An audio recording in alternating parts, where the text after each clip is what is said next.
If they clinch tonight, by the way, they get a victory. They clinch not only the AL East, but also that #2 spot in the American League in terms of the postseason. So they'll skip that wild card round. But if they're going to do what Yankee fans want them to do, and Joel, that's to hoist the 28th Commissioner's Trophy there, World Series trophy.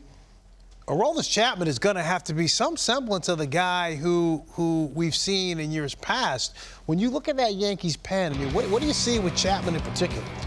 What I see is a guy who might not make their postseason roster. Wow. They have, and by the way, is in play when either Miguel Castro, Albert Abreu, or more importantly, Wandy Peralta for the Texas series to end the season comes back. I'm not even sure he stays on the regular season roster. He's a free agent at the end of the year, and the simple question comes down to this.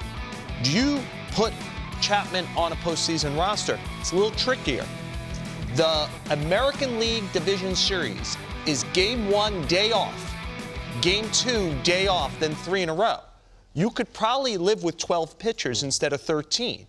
Well, I'm not going to bore you by trying to figure out the 12 pitchers on the air, but I could get to 12 pretty easy without including Chapman.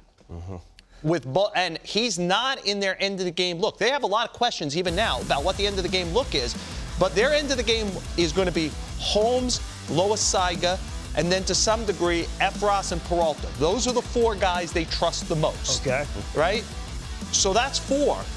I think Marinaccio makes it. I think Trevino makes it. I think Luque makes it for length. Does Zach Britton do enough over these last 10 days? Probably get in the game 4 more times to get there. So you're going to start running out of bullpen slots, and Chapman just hasn't been dependable. But do they take him because he's Aroldis Chapman?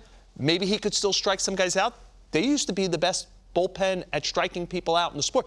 They have, from 2014 to 20, they had 6 of the highest percentage strikeout seasons in history in their bullpen. They're 13th in the major leagues now. The ball's in play against this bullpen, in part because Aroldis Chapman hasn't been Aroldis Chapman. They haven't put him in as a fireballer to strike people out. Anything, Xavier, to the thought process? Here's a guy who's kind of been through the fires, been through the wars, and so once October comes around, some of those other guys aren't proven in October, and so you have Chapman there. I mean, from that perspective, is that something that's the tough decision? Yeah. I think that's the toughest part of the decision, is somebody that's been there before, somebody that's familiar with the anxiety or the pressures that come along with that. Also, to Joel's point, he is a guy, once he is right, he is a swing and miss guy. So, but he just has to be right. And the playoffs is all about predictability and what you're going to get from the guys that do allow contact and guys putting the ball in play.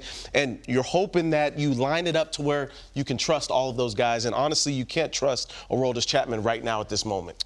So, again, I've been around a long time. I can tell you 2 lefties who had 2 of the worst regular seasons I've ever seen were Graham Lloyd in 1996 and Damaso Marte in 2009. Those guys were lights out in the postseason and helped the Yankees win championships those years. So, again, do they say pedigree and go? But to your point of been there and done that, this guy's given up 3 of the biggest postseason homers in history. He's ended the Yankee season essentially twice out of his hand.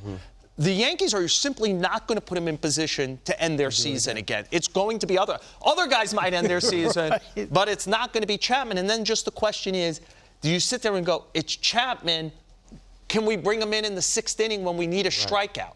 Yeah. To go after it. We got to go, but just real quick, technically, if they let him go, can somebody else pick him up before the postseason? Yes, but can't go on a postseason roster. You have to have been on the roster on August 31st. Gotcha.